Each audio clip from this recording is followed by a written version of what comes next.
Somebody's gonna cook. I'm not taking it all, but I was gonna say, if you don't need it to, you can always put it on the little shelf right underneath the TV.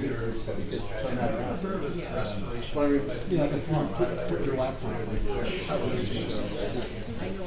You're gonna make me feel like, being that it's morning, it's on vacation, because it's morning, right?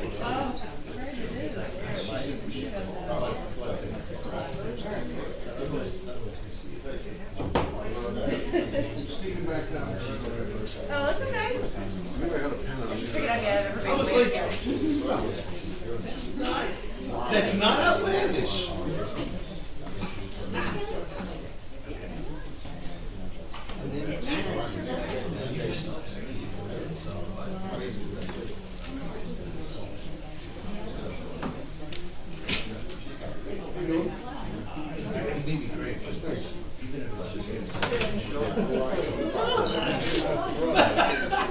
one's always good. Makes everything else better. You know what they say, when times are good, people drink, when times are bad, people drink. I know your show was special, but watching my dad sleep in the fancy chair. It was like, so I thought that was like, and I'm a dad. That's what I do to them.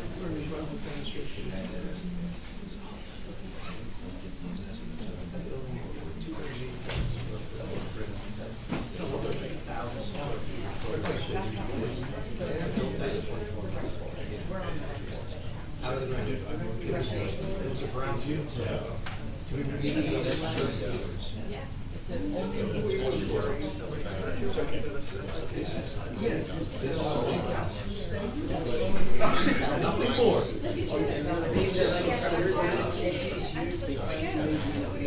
All right. 6:30.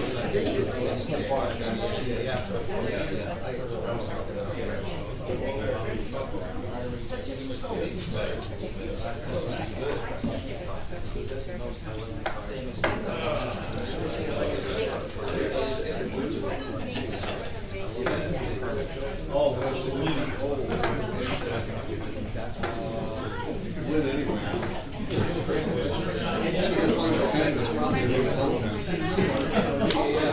Certainly a cruise ship. Okay, folks, we'll start, please. We'll start with the Pledge of Allegiance. Pledge allegiance to the flag of the United States of America and to the republic for which it stands, one nation, under God, indivisible, with liberty and justice for all.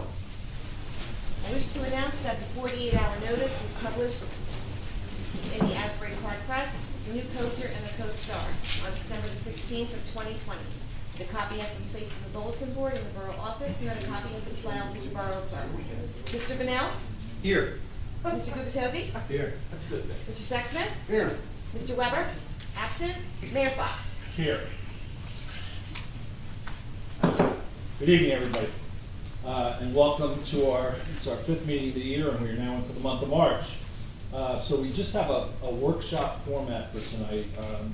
There's nothing else on the agenda. The council and I, about 2 weeks ago, mid-February, looked at how we would jog through this process, which this identifies the first of the two big deliverables, which was providing us design options based on input from a program committee that worked with our project partners, and I'll introduce them in a minute. So we're faced with moving forward with an option for our project partners, DIG and TNF, but I'll talk about that in a minute. But before I do that, I just want to, because I won't forget if I don't, mention the three people that we worked on the program with the team. I think Kim mentioned at the last council meeting that she had put up and Kim can't be with us tonight, she had some family things she had to take care of, that we put up a volunteer form. We had probably, I think it might have been 10 to 12 people expressed interest in being involved in this project. She interviewed many of those folks, and then came with 5 folks. And those people are, 3 of them are here tonight: Christine Dickler, Robin Flipsky, and Barb Carlucci. Additionally, I thought Rick Fitt was going to be here. Kaplan, he said he'd be here. Lauren Saracen can't be here. So what this team did was they basically answered questions of the engineers and the architects. They were given homework each week, whether it was demographic information or whether it was asking questions about different options within the facility. They fulfilled that. They went through, is it 5 sessions? 5 sessions of minimally 2 hours. They usually went longer than that. There's minutes that are available to the council. The council sat in, one councilman sat in each one of those meetings. Kim and I sat in, I think I was at all the meetings, but we really didn't participate like they did. We were there more to answer questions, clarifying questions. If there was a question about funding or if there was a question about other facilities, something like that. But we really didn't participate in the context of driving that. There's Mr. Kaplan, who was number 4 of our gang of 5 there. So I do want to thank them for the service they provided the community. They spent a good amount of hours on this and put a lot of focus into it. So I very much appreciate that, as does the community, I'm sure. I'm going to recommend to the council tonight that we don't come to closure on these options based on some of the feedback last night that I'll go through. We need to provide feedback to our project partners, DIG, T&M. We have to provide them kind of a what's an option that we want to pursue, and then when do we provide it? So those are questions we have to answer. We got a request last night to do more town halls. So I'm going to ask, I haven't yet, but I will ask 2 of the councilmen, probably Councilman Gubitosi and Bennell, to host 2 more town halls, maybe the week of March 7th and 14th. This will give us more feedback, but also on that 2-week continuum, we can look at potentials for a hybrid option if we want to look at a hybrid option in addition to these 3. So one thing I do want to cover a little bit is what were some of the themes that we heard last night from people. Parking was one, residential handicap surrounding was mentioned by more than one person, and we knew that that was an issue. The renovation project, the renovation process. Do the improvements or updates, renovations have to happen all at once or in stages? Questions on funding, grants, monetary donations, bonds. What's the implication for the residents? Uses, programs, events, functions came up, some questions on that. The idea of more time, many wanted more time, more public meetings to discuss before moving forward, which I just, I think, addressed. And then costs, when did the costs become public? How much has been spent so far? It came up as a question, and we fielded that. Another point that came up, it was kind of a mother-daughter tag team. People don't know that, but it was a mother-daughter around the decision, could we drive a resident survey in addition to or in place of a referendum? So that's something that we're going to strongly consider. And then the investment in asset, that there was a discussion around that we need to bring this asset to a safe, compliant, reasonably compliant standard before moving forward with any decision. And by that we mean any remediation that's recommended by the engineers to kind of stop any further deterioration of the building. And I think Councilman Gubitosi said the primaries are leaks and heat. There were, of the total recommendations that were made by the engineers, and there were gross 166 recommendations, but there were really 8 priority areas that they said these are things you really need to focus on. So we're the project manager who's working with us at T&M is working on that. Kim said that they probably won't have that for Tuesday, but we'll have it for the next council meeting, because I think it's just a little bit more involved than they anticipated. That's kind of where we are right now. This is, it's a tough problem we're addressing, particularly when you look at site remediation options. I am coming to the conclusion that a survey might be very interesting, but it would have to be, a very professional, comprehensive survey. We'll look at that over this period of time that we have before we get back to TNN and DIG because we will have to interface with them in the interim regardless, at least TNM relative to remediation. So tonight, I think it's really around more feedback. We thank the residents for being involved and providing us that feedback. But,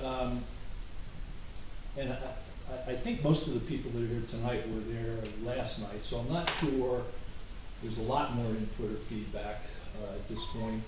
We could ask that question. Again, we had 3 options that were put up there, kind of a core option that didn't take the parsonage, that left the parsonage there as kind of that's the only one option that had that.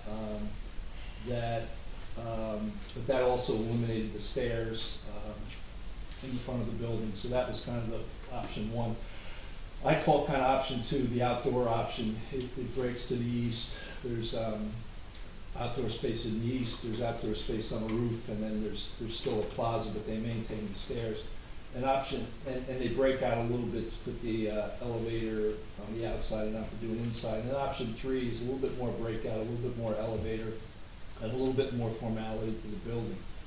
So, some of what we heard last night was of people's options or opinions about saving the church, not saving the church, or why it's important to and not, which is all a very important dialogue.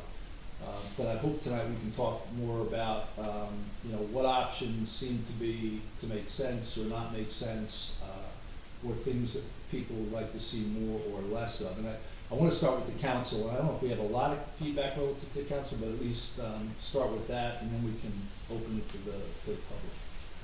So we'll start with you. Well, I appreciate everybody coming out last night and providing comments back to us.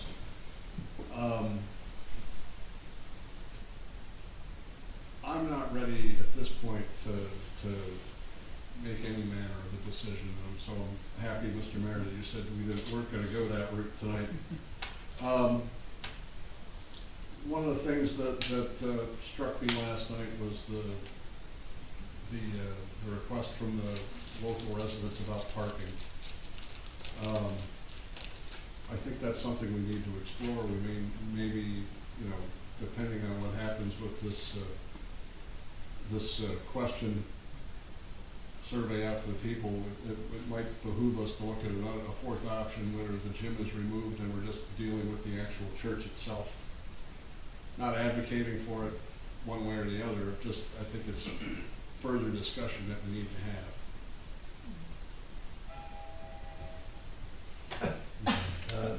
Sorry, there was a lot of information that came out last night.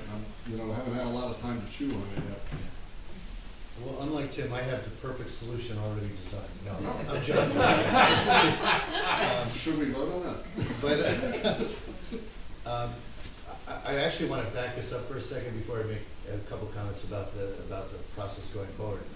The mayor did introduce very briefly our 4 of our 5 resident volunteers. And just to give everyone even a better sense of what that process entailed, the council really was not all that involved. The mayor did facilitate, but Mr. Mayor, you yourself said you weren't all that involved in the actual meetings. Right. It really was these 4 plus one other volunteer working with our professionals. So I know there's been a tremendous amount of angst in our community about, wait a minute, we've waited almost 2 years, and I'm right there with anyone who says that because it's taken a long time. But what I want to make sure everyone also understands is these volunteers worked with our professionals to develop what turned out to be 3 options for us to react to. The council started our reactions about a week ahead of all of you. Up until that point, the council saw none of this. As the mayor mentioned, while he facilitated, the agreement was, there were 5 or 6 meetings that you guys joined, right? And the agreement was we'd have one other council person on a rotating basis in the room. So I think I was fortunate in that I was able to sit in on 2 of the 5 or 6 meetings.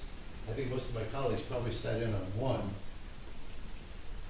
And the funny part I would like to share with everyone is, you guys really brainstormed. I mean, you were blue sky, what, you know, there are no limits. I sat there. I was almost, at the time, when I was in the meeting, I was almost cringing, because they said, oh, don't say there's no limits, there's gotta be some limits. And at the time, I had some anxiety over it. Number one, you guys were great, because you really did blue sky. I know, Barb, you, I think, were the one who did a PowerPoint presentation. But what I loved about it was the professionals tapped into our residents, 5 residents representing everyone, but they tapped into their passion for Bradley Beach. And they said, what, if we could build this perfect community center, and the focus was always a community center. It wasn't community center or condos or X or Y or Z. It was just to build a community center, what should it have? And I know in one meeting someone said, God, parking is such an issue. Could we build a 3 or 4 story garage? I mean, it went, you know, I was like cringing, but only because I wasn't appreciating what our professionals were trying to encourage you guys to do, which was think outside the box. And little by little, either you brought yourselves back in, if, you know, in terms of the 3-story garage, or the professionals did. But at the end of the process, I had as much anxiety as anyone out here about what are these options going to look like. And I'll tell you, even though I don't love any one of them, collectively I kind of love them all, because what came to me was, wow, you guys came up with thoughts I probably didn't anticipate. I mean, I probably would have put too much of a limitation on what you were allowed to think, had somebody given me the power to do that. So fortunately, no one gave me that power. And you guys, I thought, did a great job. So before I comment about going forward, I'd like to thank you officially and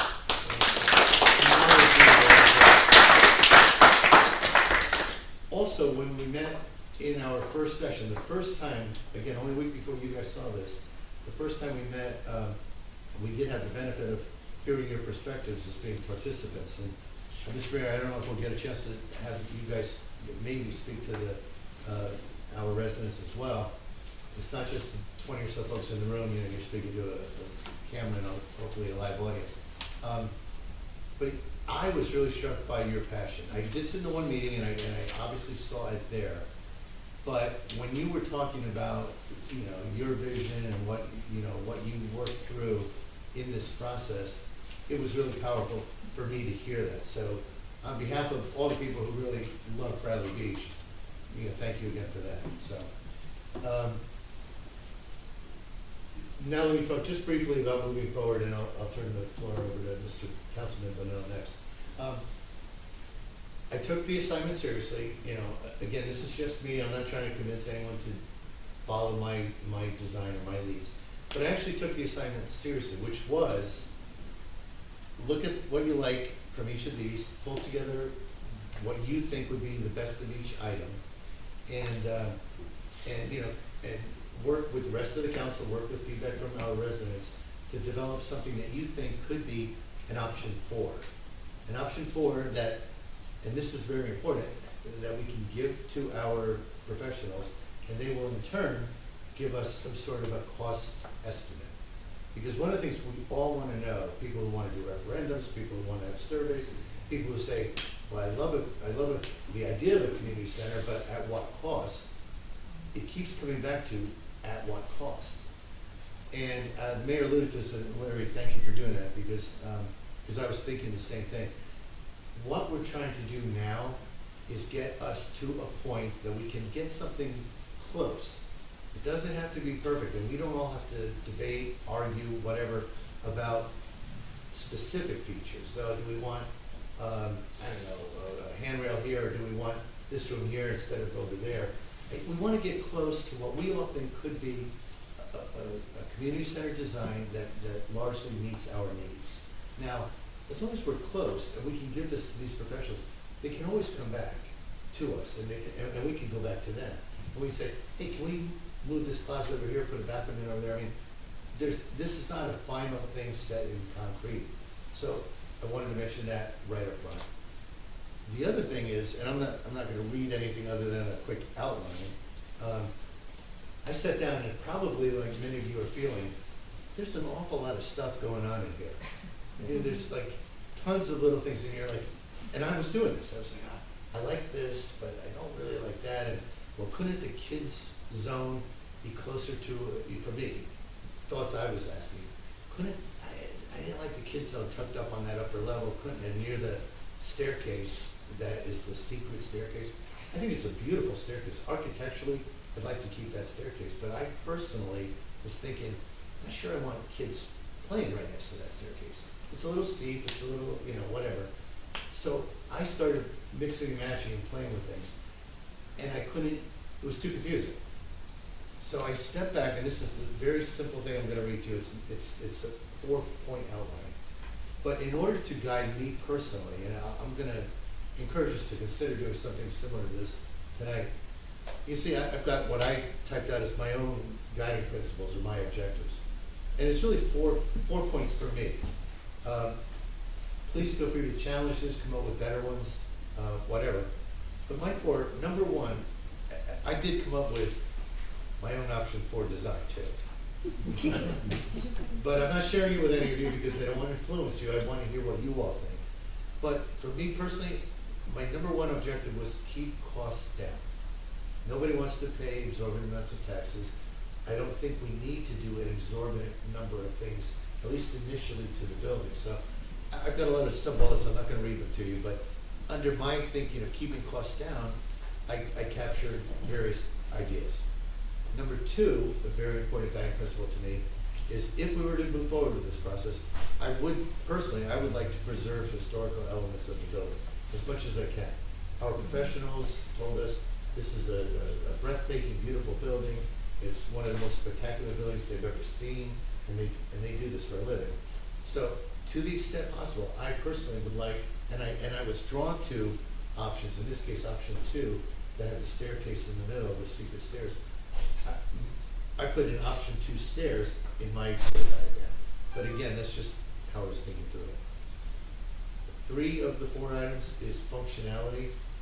Like, what are these rooms going to serve? And I've got my own ideas about seniors and veterans and maybe, after school.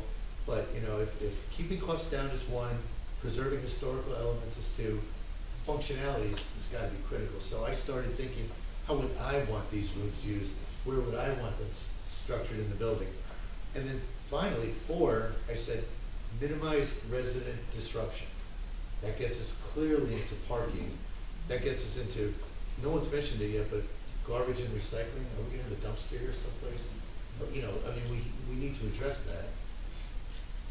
And again, just as an example of minimizing resident disruption, I have my own thoughts, I won't share them all with you, around what the nature of the groups that might utilize this building. If we have people coming from all different areas, are there certain functional activities that we might want to, exclude?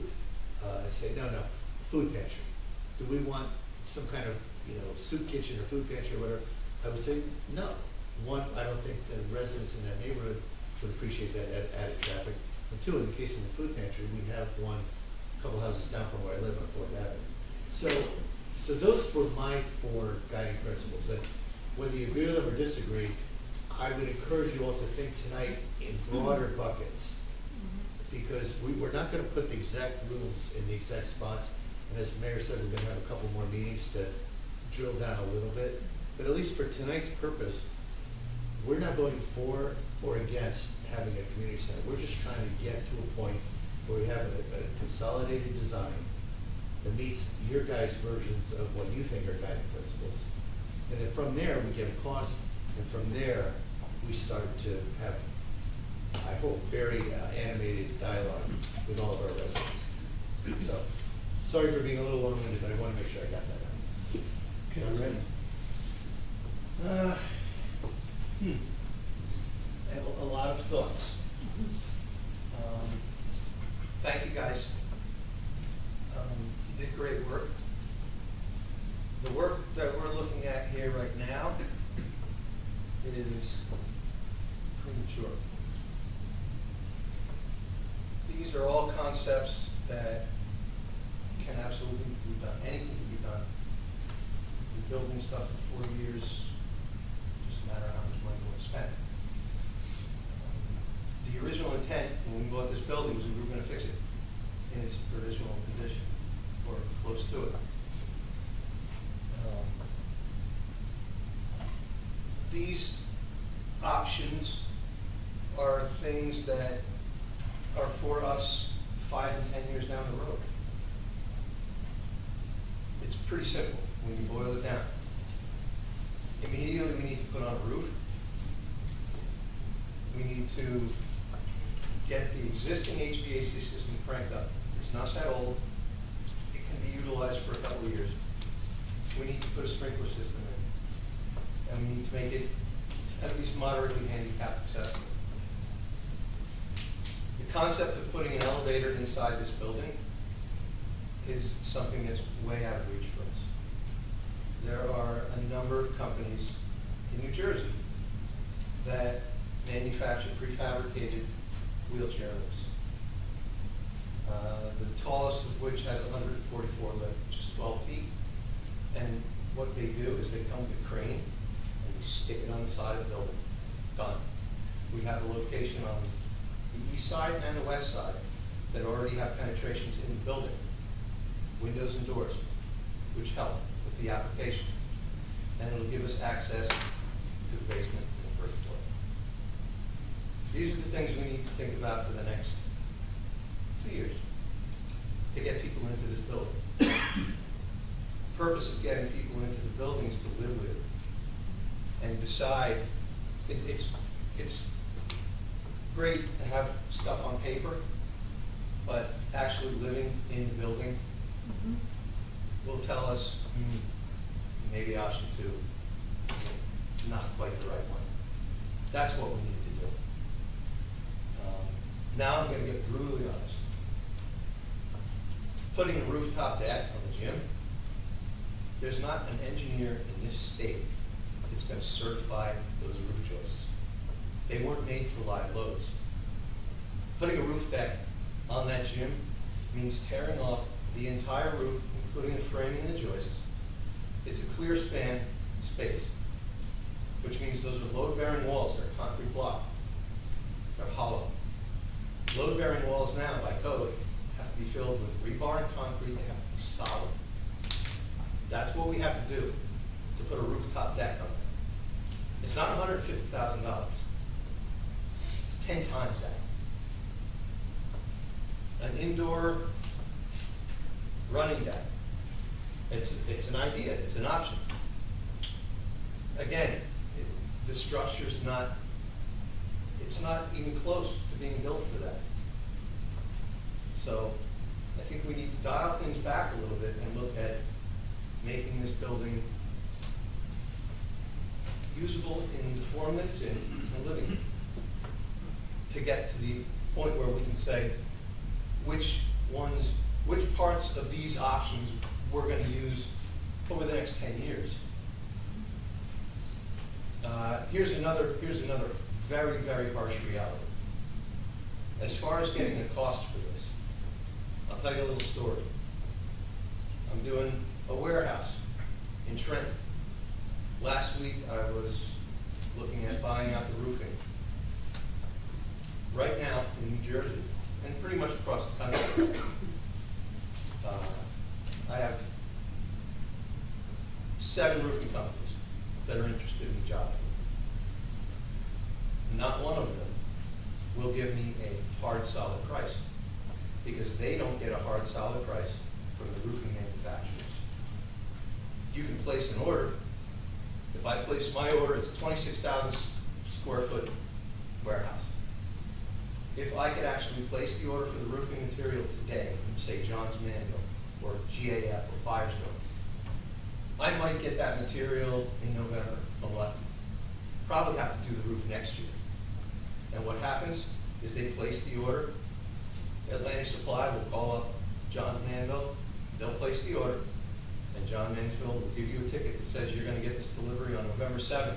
And when you get your delivery, there's gonna be a bill on roofing material. And until that gets delivered, they are not going to give you a price. It's the same for sheetrock, it's the same for metal studs, it's rooftop unit, air conditioners, everything. So, in 6 weeks, if we get a price from our engineer, it's gonna be a guess.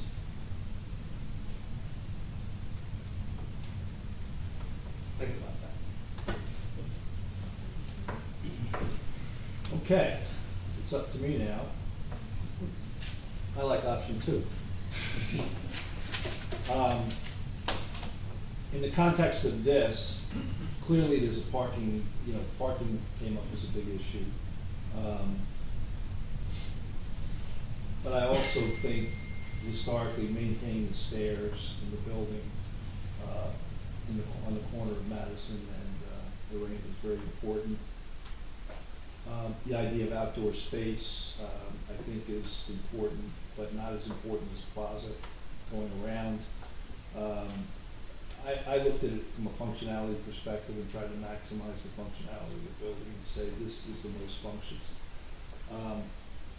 One of the things we want to ask the architect and the engineer is, can you give us for each one of these options kind of a line item cost? So what's the cost of this, what's the cost of this, what's the cost of this? So that if we see something that's like crazy, we say, maybe we shouldn't be doing that. But I think that's part of what we want to ask them. We also had a really brief conversation with the architect today, because we did ask the question about if you just did parking on the east side only, or you did alter it by taking out where the gym was. And he said they'd really have to study it, but the initial sketch that they had gotten from somebody who had looked at it, their view was that was just way more than they would recommend in that kind of space with that kind of turn radius. So the 30-ish spots they thought was more between 15 and 20. But that again talks about eliminating the chunk of the building. But we just asked the question to just say, just give us a relative, is this in the ballpark or not? So he said, clearly said, please don't mix it in cement and say that's the number, but I'm telling you it's not as high as maybe you initially thought it was. But it still provides some level of parking. So, that's my opinion of it. Turn this off, sorry. And I don't know at this point if any of y'all want to comment prior, or you want to wait to just exchange with as other people comment. I might make a comment or two. So, just so everybody understands the process and our role in it, and Al mentioned this, we were asked to aggressively blue sky and throw ideas at this. Is there any chance that we could have a podium or stand up or face people? Yeah, we should have that.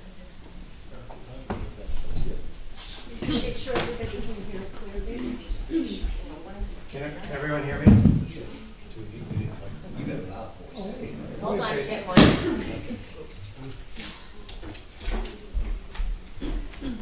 Sorry about that. Yeah, you told me it's there. Can we maybe put it on that? No, it's good where it is.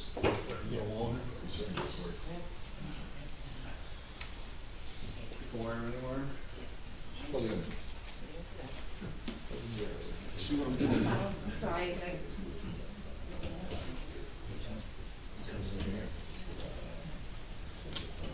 Wanna look at the- Yeah. There's a trick to it.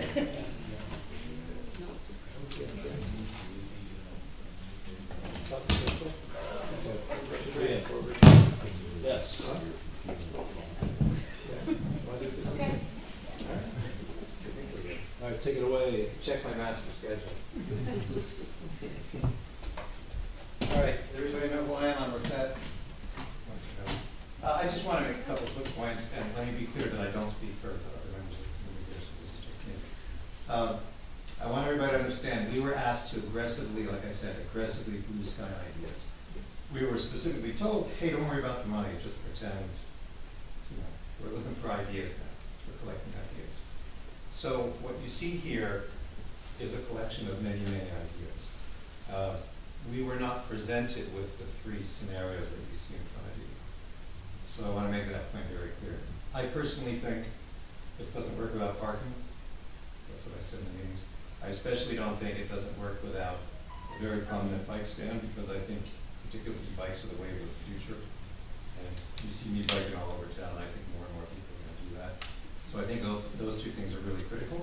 Again, just my opinion, not speaking for anyone else in the community. I don't particularly endorse any of what's up here. I appreciate the points that have been made about maybe we've got too much and there are other things we need to think about. And now I really like some of the priorities that you laid out. But really my point is, again, we were asked to come up with lots of big ideas. I'm not insisting, I'm not advocating any particular one of these scenarios and saying, this is it, this is what I think is going to work, and oh, by the way, we can afford it. Now I'll overstate it. Thanks. Thank you. Thank you. Robbie, looks like she's.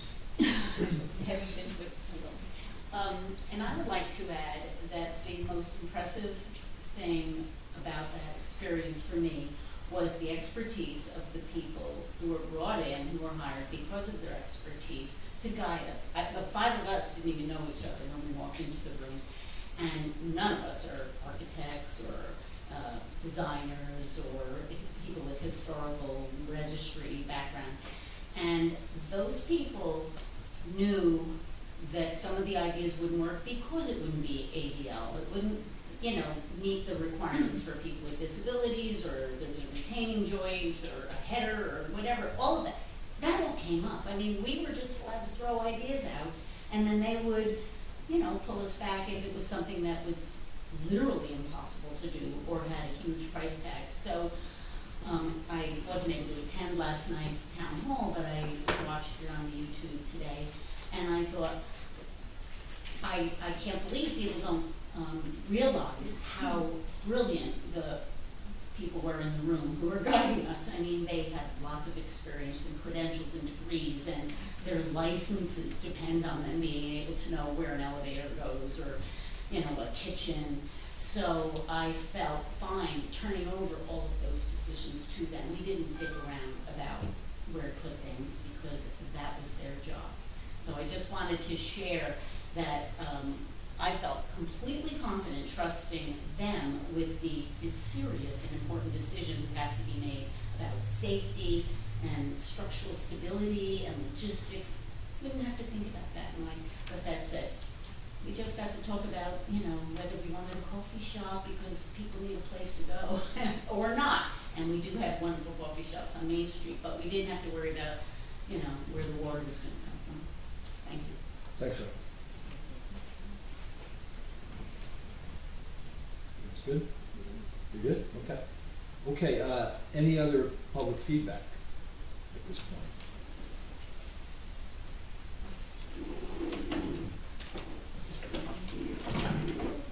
Yeah. Just in terms of the town halls. Oh, okay. We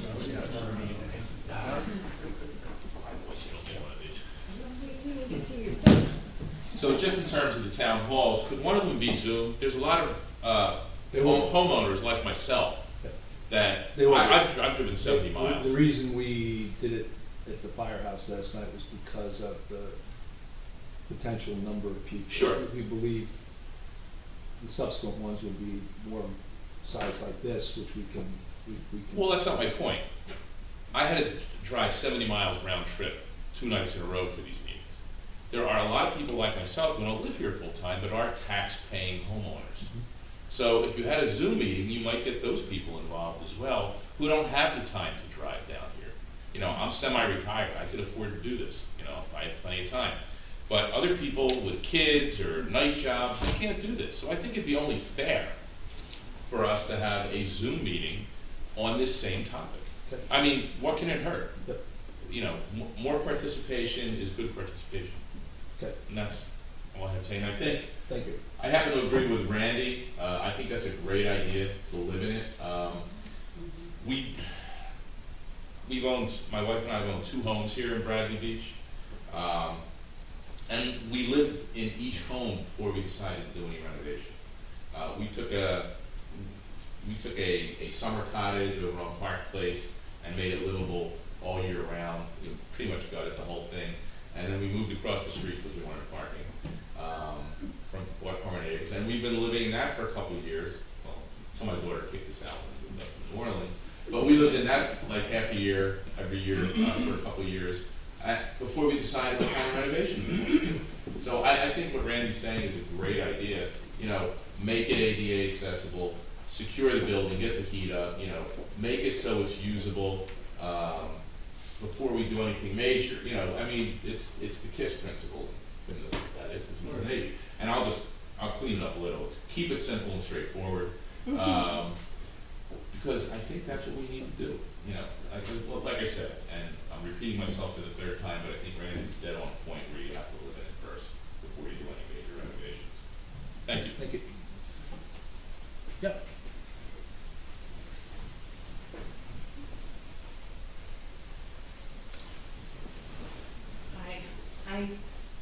I'm gonna read, I hate speaking and I hate I'm front and center right now. I'm sorry if any of this is redundant or because I prepared it, it might be something we just spoke about in this room. I've been sitting with this project more than ever before since last night, and I'm definitely stuck in 2 different perspectives. Financial and business-minded versus historic and emotionally attached. Both hold value to me. As a taxpayer focused on the financial part, I can throw up my hands and say, this is just a waste of money, let's flip the property and be done with this money pit. We can take probably a quarter to a half of the current possible costs and beautify the firehouse or the Biazzi Center to be updated and very desirable for many uses. Then I sit with the other perspective as a tax-paying resident, raising my kids here for the past 12 years.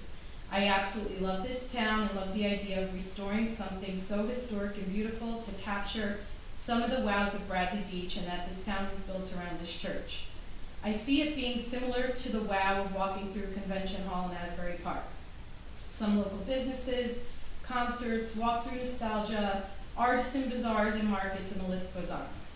So there's so much potential just thinking of that alone. The parking topic, I'm torn with it. Every other project or build in this town usually never goes without discussion of parking and cars off the streets. So I have to say it irks me a bit to just say, there's no parking and it's fine, let's move along. The comment made last night regarding all handicap ramps and then to expect someone to walk several blocks also made a lot of sense to me. However, I think of the church on Brinley when there's a wedding and I watch dressed up folks walking blocks for the wedding and personally never heard a complaint about it. It just is. I also think of city life and how many times in the past my dad or my husband now drop me off dressed up while they park half a mile away to attend a gathering or a wedding. So again, I'm torn between 2 perspectives. The financial part. I know we cannot discuss amounts at this point, but maybe we can agree that we will create a cap we aren't willing to surpass on the project as a total. I feel taking a next step really is about the cost because it can be the piece to decide between all these conflicting thoughts. So all these perspectives, and they all make sense, but at the end of the day, this will be the opinion of the people in town, hoping our mayor and council will listen and give the opportunity to hear us fully. I stress this point because we are at an all-time high asking for online interactive meetings, and I believe we cannot move forward authentically in this decision until we have that, along with our in-person meetings. I also want to express that we spent money to design 3 options, which aren't very different in my eyes. One of these options should include parking, even if half the building is chopped off. In my opinion, there is no point to choose from any of these three because I feel they all offer very similar things. These three options altogether feel like maybe should be option number one. And then a second option maybe includes a parking lot, and maybe a third option is just a few handicap spots. So I think these missing pieces are very important to be able to move forward, and I do not at all see this even ready for a vote for the next step until we decide on a capped amount to spend, an interactive online meeting, formally inviting the community, and seeing more detail to decipher options. Thank you. Yeah. Well said. Yeah, I'd just like to say, Brigitte, I definitely agree with your concepts and your thoughts on the three options. I will say, I think you guys did a great job, and I applaud you for that. It was blue skies. But I think all the options, and to Randy's point too, and someone who's gone through a renovation, is, you know, this brought to our eyes, okay, this is gonna cost us to do something like this. Now, I'm again with the mindset of we definitely have to have a cap on how much money we're gonna spend. And then what are the trade-offs that we can have? As someone, I'm on the rec board, and I don't know if everybody realizes this, everyone keeps saying, oh, we got the rec center. The rec center is a small house. It cannot host big, large events. I don't know if you're aware that if it rains during summer camp, guess what? Kids can't go to camp. There's no place to put the children. So that is something to take into consideration. I would like, and I think this was all beautiful, I'd like to see simplicity. And Nancy Meadow, I know last night you said our gathering space is at the beach. I agree with you 100%. We don't need a rooftop bar. We don't need all this outside space. As much as I would love to save the gym, it sounds like the gym is just, you know, the Achilles heel. But parking is the #1 issue for people around there. And then, what are the trade-offs? You know, let's really talk about, not only can we do the design, but, you know, Biazzi Center. I don't think the Biazzi Center can be saved. I think that thing has, you know, run its course. We could have ample parking there. What about shuttles that go back and forth? What about the area by the rec center, that greenhouse? Please, let's tear that down already. That is such an eyesore. There's a lot of parking spaces. So what are the, you know, the alternatives that people could have for parking? When you have a community center and you have very big events, well, as you saw, the windows, when I saw the video, I couldn't believe it. When I saw how beautiful the building is. People get married every weekend on the boardwalk. Well, would it be great to have one-stop shopping? You can use caterers or whatever. The building is just stunning. So you could see that, or any other kind of events you want to host in there. There's so many different opportunities, from the kids, the summer camps, the senior citizens. But I think we have to simplify everything. And it's all about space. How much space can we have, and where we can congregate, and make it accessible for people to actually use it. If you have it and it's beautiful, people will come.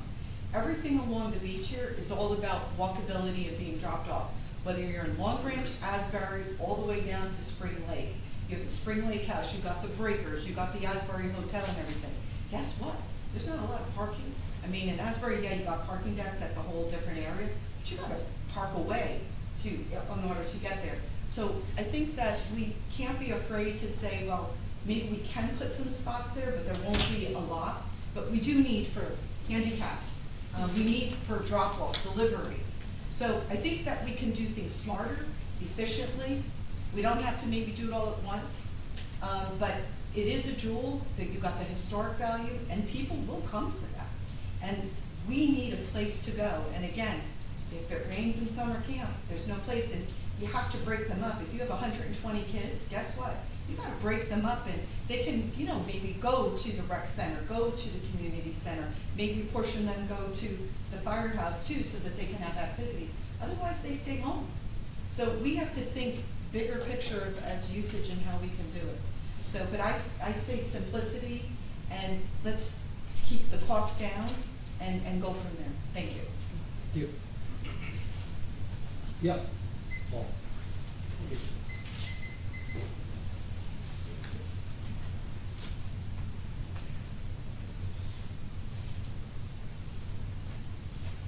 I'll just just cover a few points. I've really got an awful lot of points on my mind because I've been thinking about this place since before the borough bought it. Matter of fact, I was gonna buy it myself, and my lawyer talked me out of it. And it was then that I talked Gary into approaching the Campaigning Association to buy it. Thank God he was able to. I thank you for doing a wonderful job. You really did focus on what I think are some of the important aspects of this building.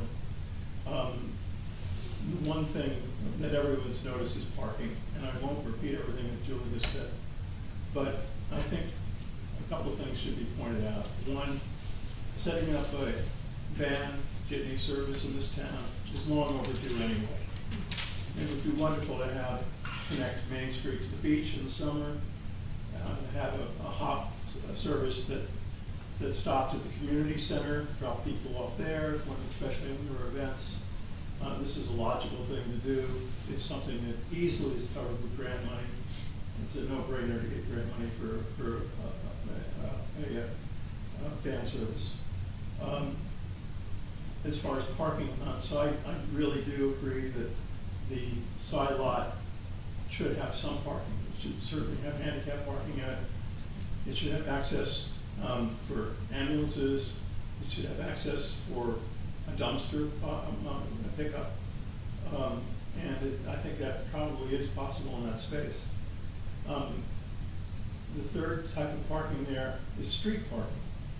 Until 6 years ago, all of the rain in front of the church property and on the Madison side was yellow striped.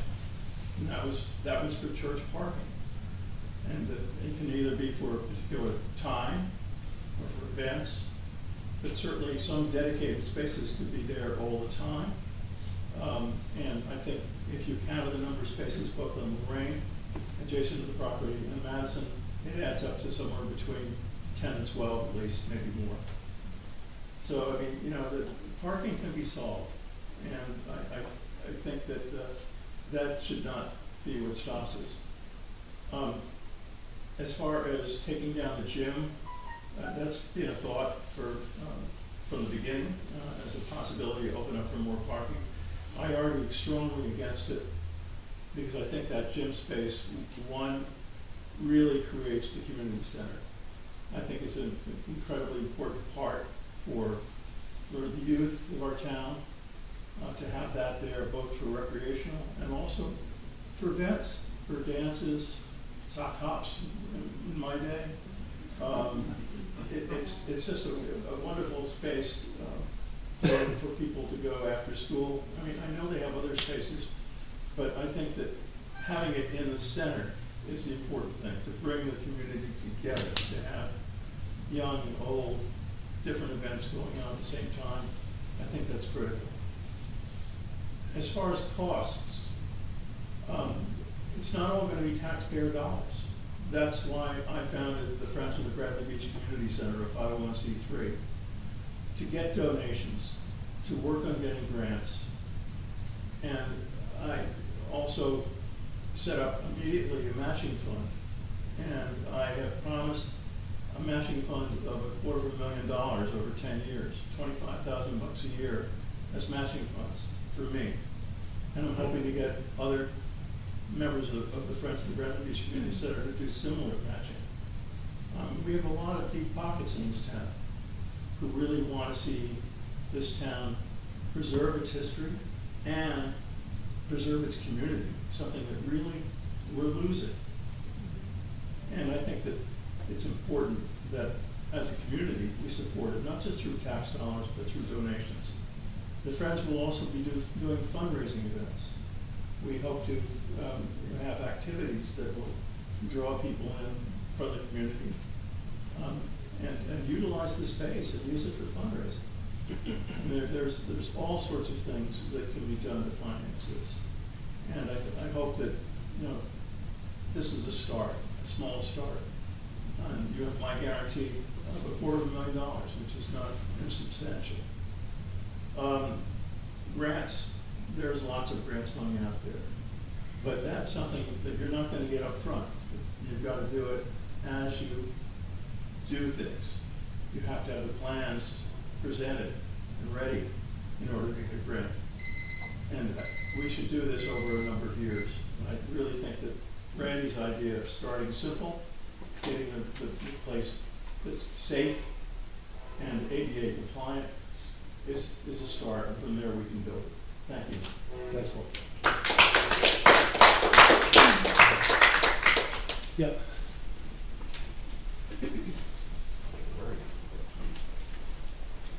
Thomas J. Cohen, 612 Third Avenue. I'd like to thank you again. I thanked you guys last night. You weren't there, but you did a great job. And it's moving now. People are thinking and talking, and I think that's an important thing. Mayor, I disagree with you. I don't think it's a tough problem that you're addressing. The problem that should have been addressed 700 days ago was the leaky roof, the asbestos, and the lead-based paint. Those have to be taken care of to protect the building, which is our asset.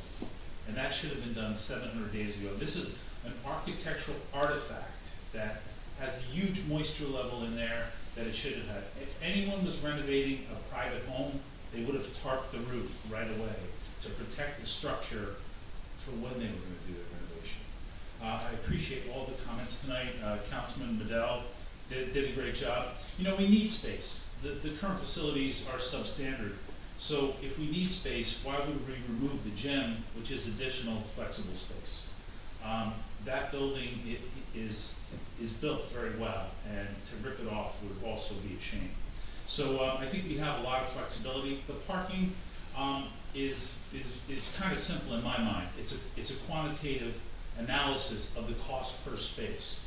When Autotech was talked about and was in the concept of being a parking lot, it was $33,000 a space.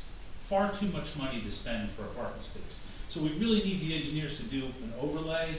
Here's what we can get. You need a 25-foot cartway to go in and out. So there's engineering that can be done to get to that number, and then we can decide the cost of retaining walls, pavement, everything else. If it's a high number, we at the public can decide. So I appreciate you having this meeting again tonight, Mayor, and we'll keep the conversation going. Thank you very much.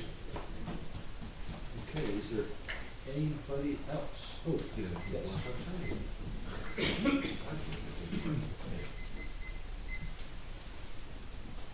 Tom Gavin, 414 Fort, and did kind of what you did. And after last night's meeting, I went and thought about everything I had heard. I lived in Bradley Beach for 20-some years before I moved back, and that church was always seen when I was walking around. I played at weddings there. I heard its organ. I saw its windows. It's a beautiful structure. No one can say anything but that. Thank you for the work you did. Blue sky was the best way to look at it. Just throw pasta at the wall and see what sticks. When we live here, and because I'm in the middle of construction right now, and I should mention, in my professional life, I've done a lot of renovation of large buildings. I haven't done them personally. I've had crews do them for me, or companies do them for me.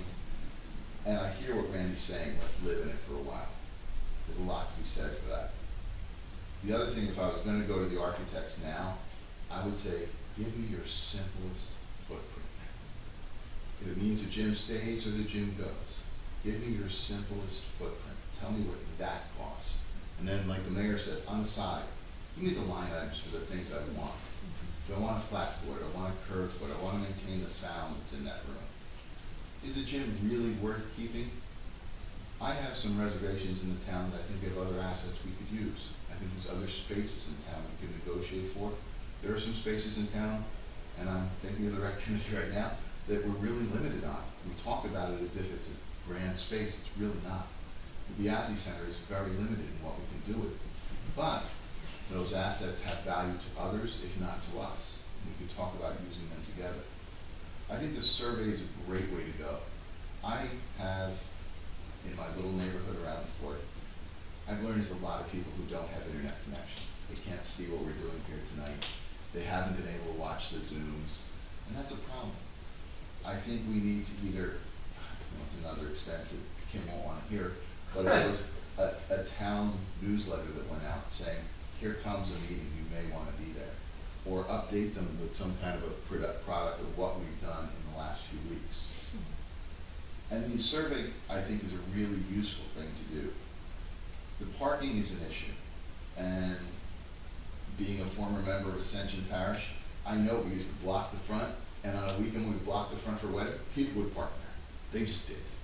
And you don't want to scare those people away. They're where our revenues are coming from. But from everything, the only question that I have, which came up tonight, which is really interesting, I liked your live-in idea. We can't live in a building that belongs to the town. It has to be compliant in all the necessary features. And what TJ's brought up a couple times, we should just put a tarp on the roof, cover the drains. As far as lead paint remediation and asbestos and everything, and do the heating systems really work, I'm sure they're gonna give us a number now. These are things that, until you decide you're either gonna knock it down or you're gonna keep it and save it, those prices become something to negotiate with. But the best part is, everybody's talking, not yelling. Everybody's listening to what everybody else has to say. And there's so many good points and so many intelligent people in this town. I hope we keep that up. Thanks, sir. Anyone else? Yes. I just wanted to say, so I'm Christine Dickler, I live at 317 Benton Avenue. And just to clarify, I know everyone is talking about parking, and we also talk about parking, so I don't want you all to think that we didn't discuss it. We discussed it at length. I think we probably spent 2 hours, one whole meeting, talking about parking. Should we have it? Should we not? What are the other options? How can we solve for parking like we all talked about?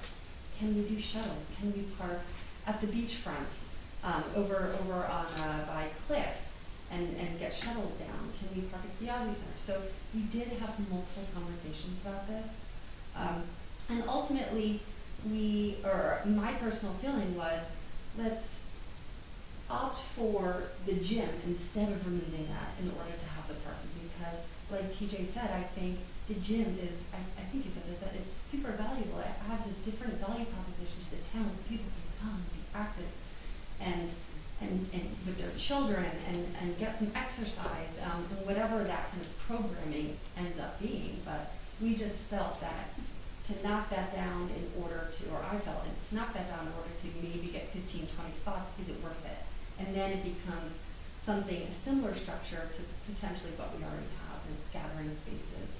And you lose kind of that idea of the activity area where it becomes multi-generational, multi-purposeful for everyone. So I just wanted to address those points and just let you know that many discussions were had, but it was really a true honor to be part of this committee and meet the other residents and kind of talk high in the sky of what we could do. And there were a lot of different things too for that activity center. Could we not only do a walking track or a rock climbing wall, a skate park, like we were thinking big. So, and I'm excited to see what comes of it. The other idea about living in it, my fear of if we kind of fix it to where we can and we live in it, we won't understand the true value of what it could be used for if it's not built to how we want to use it. And that way it won't be used for the exciting things of the programming that we want to build out, and then maybe people will feel like, oh, it's not worth it, let's not spend that extra money to make it these grand things of how we want it. I appreciate the fact that the cost and everything involved in it, but that's my only fear about it. If we kind of just, not put a Band-Aid on it, but fix it to where we can now. I just don't know if it will be utilized to its full potential, and people will really see what it could be.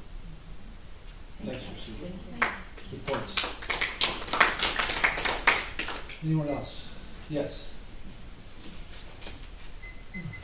First, I'd like to say that I agree with everything that's been said, and this has been a wonderful meeting, and I don't have a whole lot of thunder that's not echoing what people are saying.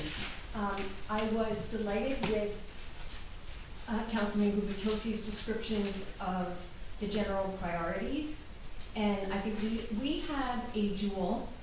It is the only jewel architecturally that we have in Bradley Beach.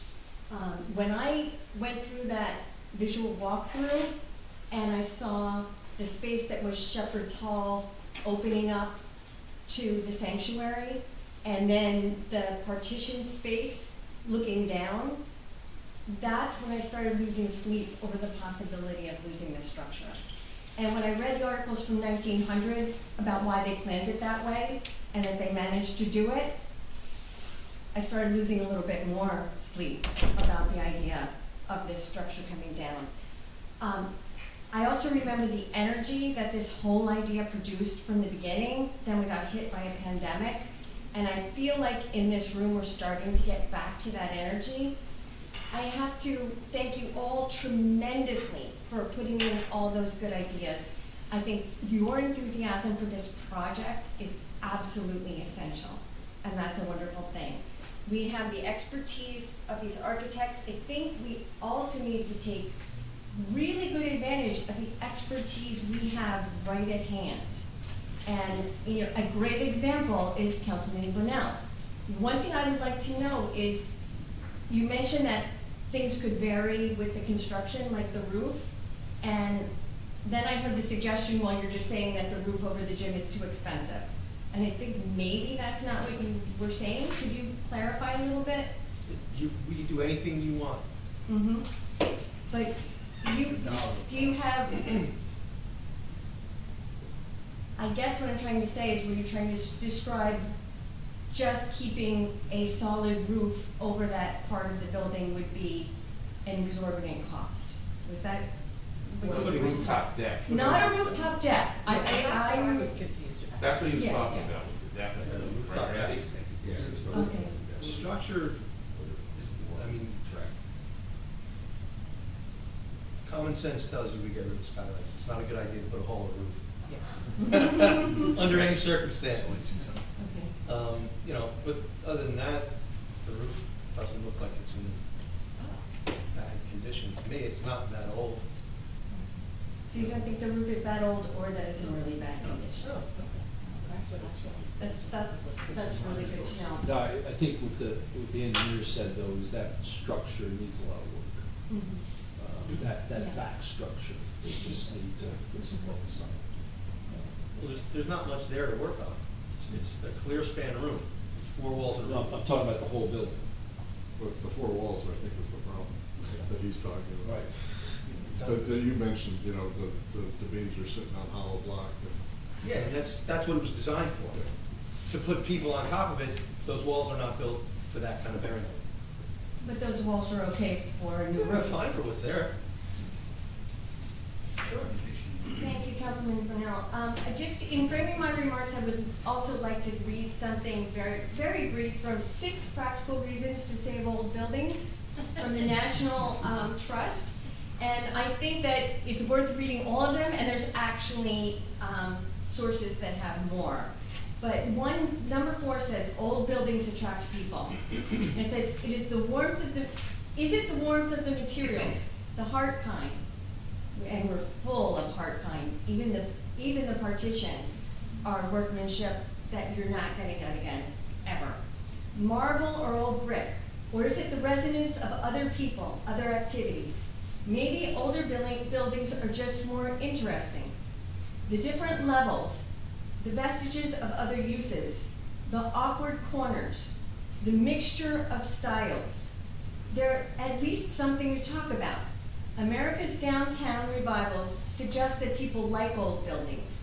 Whether the feeling is patriotic, homey, warm, or reassuring, older architecture tends to fit the bill.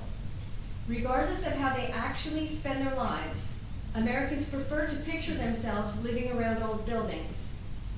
Some eyes glaze over when preservationists talk about historic building stock. But what they really mean is communities' inventory of old buildings ready to fill new uses.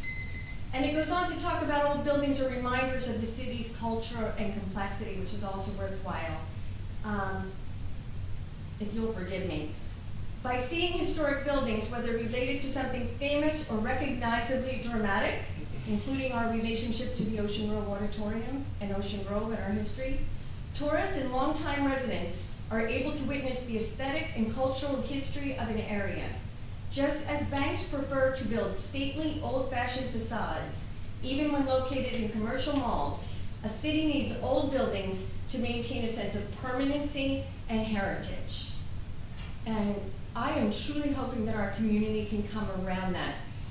I think some of this also speaks to the concept of going slow. I mean, one of the things that started to make me feel a little concerned, to say the least, when I saw how far these plans had gone, is that you all got to see the building the way it is. The rest of the community has not been able to see the building the way it is. I can't even walk in that building now to appreciate what it was and to have some idea of what I would like to see it come to be. You know, and in terms of historic preservation, I would like people to think really long and hard about the heart of that building, about the sanctuary, Shepherd's Hall, the balcony with those 3 partitions where you see the stained glass windows and the light floods in from there, that space, and that concave floor. Because there, where you're talking about a lovely auditorium, I'm sure that it was planned this way, and I've heard it described as a marvel of engineering, that it's incredible that they were able to do it that way. So you can you see, I mean, I need to walk in to be sure, but it would seem to me that they were looking for people to be able to see over the people in front, that they were looking for people to be able to hear what was being said, and that they were also concerned, you know, also enhance the sound. All that wood is like you have another instrument.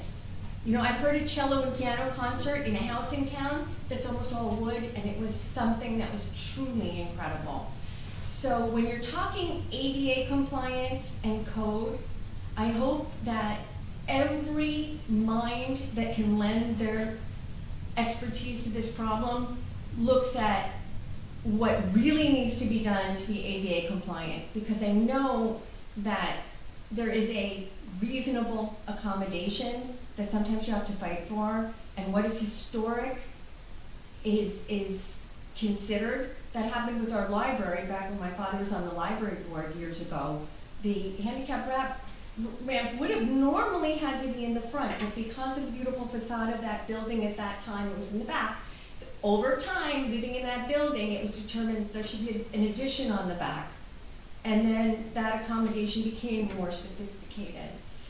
So I'm just really hoping. The other thing is that we imagine all the uses, and I don't want them to go away either. This is my great neighbor, by the way, who used to live on Brindley Avenue with me, where when there's weddings, there's people parked in front of my house. I have a shared driveway. We don't resent it, but at the same time, I think we do need the handicap parking. I really heard that loud and clear last night. And we need to consider the residents in the immediate area and what their perceived needs are. I think I'm probably exhausted. So what I'm saying is thank you. Okay, I don't see anybody else. Oh, we do. Mine's going to be short and sweet. I've been saying all along since we discovered this wonderful building, which is relatively new to me, that Americans spend their whole lives saving money to go to Europe to see the history and enjoy the small towns that haven't changed in years except the name of the shop. And we have this wonderful building in the middle of this town, which I think we really have to put our minds to keeping it and doing the best that we can with it to make it useful. It's got so many uses for this. And you talk about, you were saying about the children can't be in, you know, if it's raining. What about the gym in the building? Now the gym can be saved now. I thought it couldn't. Well, you know, you've got to think of all the areas as to what they could be used for. I mean, that's one idea. You can have the children right there. You don't have to worry about them. But always think too about Grand Central Station. If it wasn't for Jackie Kennedy, we wouldn't still have it. Okay, that's mine. Thank you. I'm sneaking up, and it's only going to take No. 1 second. I You have remember. one shot. I don't want to. I can't go. But I can. I have one sentence, Mr. Mayor, if you'll permit me. Will you permit me one more sentence? Yeah. The only thing that I was trying to say when I ran out of steam was that I agree with wanting all the programming and not wanting to see that lost. At the same time, if we come up with too high a price tag, we may lose the whole thing and the heart of the thing. So thank you, and thank you for your indulgence, Mr. Mayor. Okay, I don't see anybody else, so we will close.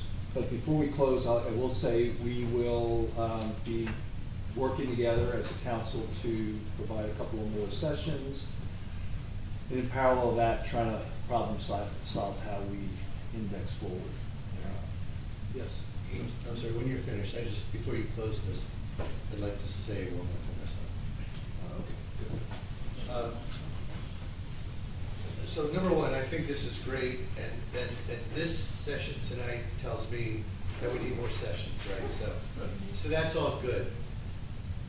I also want to just push back at a couple of things I heard for the sake of just having everyone prepared for the next session. Councilman Bonnell knows a bazillion things more than I do from a construction standpoint. So I'm not even going to attempt to challenge him. I'm just going to say what, Mr. Bonnell, what you said raised some questions in my mind, and I just want you all to think of these questions. I love the idea of minimalism. I mentioned my own thoughts included managing costs down. So I don't want, in my little version, a walking ramp, at least not initially. I don't want a rooftop deck. I don't want that big facade on Madison, just as examples. But I am challenged with the idea, and I do believe we have to plug holes, we have to stop water infiltration. We have to do that.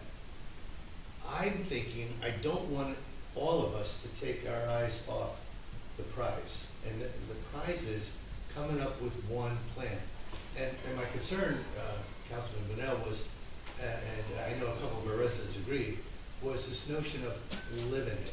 And I think to live in it, we have to spend a good amount of money. I mean, we have to do all the remediation anyway. Someone said, well, we don't have to do that right away. I think we do, because even if we end up leveling the building, we will be responsible for doing a lot of the remediation first. Even if you then level the building. You can't level the building and have all kinds of, particles floating all around the property. So asbestos, for example, lead, for example. But this notion of living in it, to me, that means we have to have the MEP in place if we're going to live there. We have to have the roof fixed, the mechanicals. We have to have the roof fixed. We're going to go pretty far down a path that tells me we could be at risk, and I want you all to think about this. I'm going to think about it.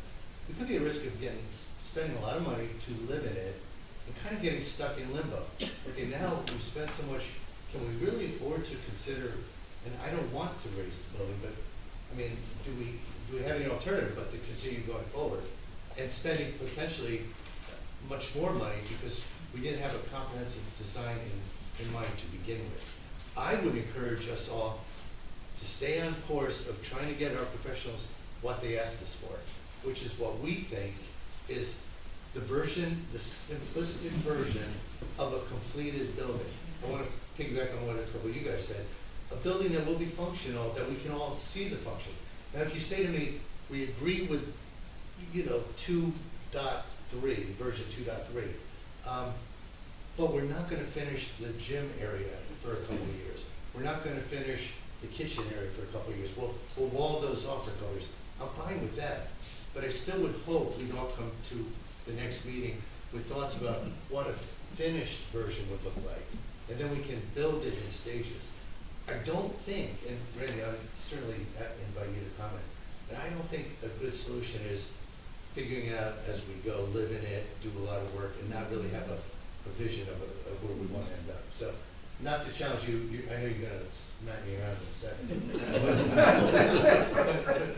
That's what I was thinking as I was listening to the conversation, and I'm hoping we can still deliver something that the professionals are asking us for.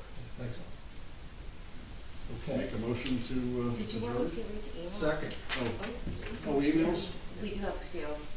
Oh, okay. Sorry. No, that's okay. All right, first email is from, can everybody hear me okay? Yep. Yes. Okay. Chris DeLuca, 318 of Brinley Avenue. I have reviewed all of the well-prepared materials available on the Bradley Beach website.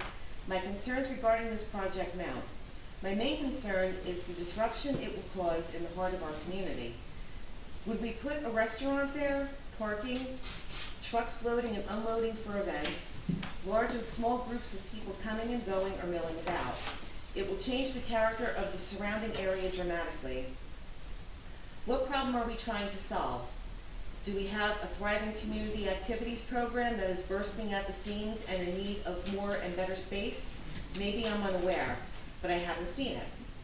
Is the idea that if we build it, they will come?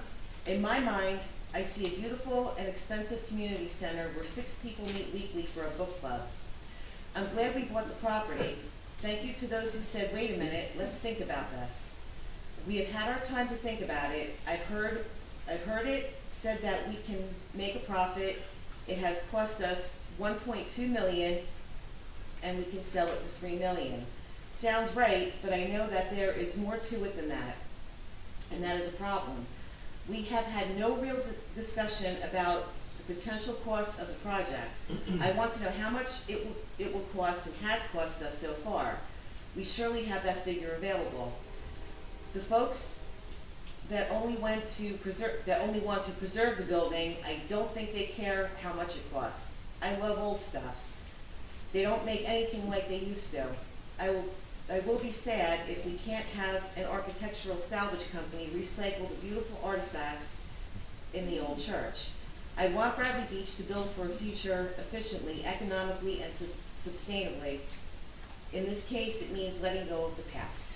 Okay, and the second email is from Gail Osterman of 402 Brinley Avenue.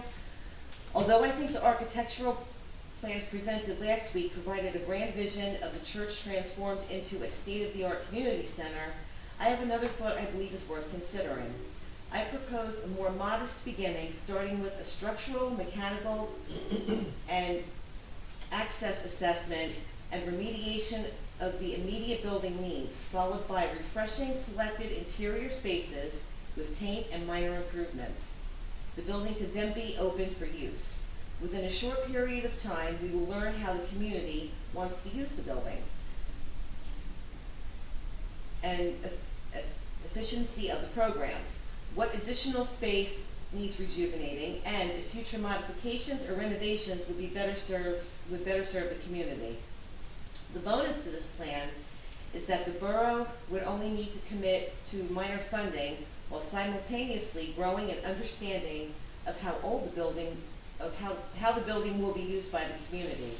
It also allows for funding sources such as grants, gifts, endowments, etc., to be explained that would help offset any future public expenditures.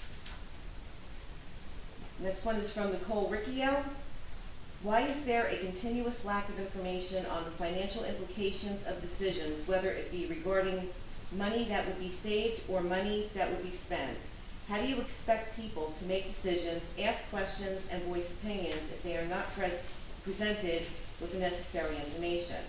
Has the option been explored to utilize existing spaces like the rec center, library, or boardwalk, and parks instead of embarking on this new project?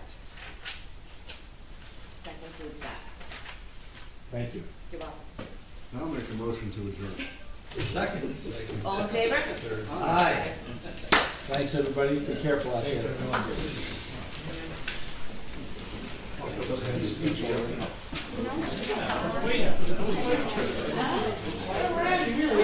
No.